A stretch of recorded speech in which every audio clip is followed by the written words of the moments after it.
জল ভরে ভরে ছিঁড়ে যাবে। এই জলের বোতলটা আমার হাতে দিয়ে ছিঁড়ে যাবে। ওদের সোয়েটার ফেলে যাচ্ছিস।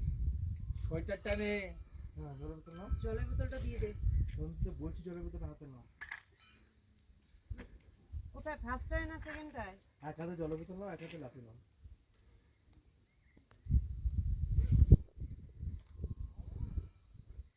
নে এইরকম একটা ব্যাগ তোমার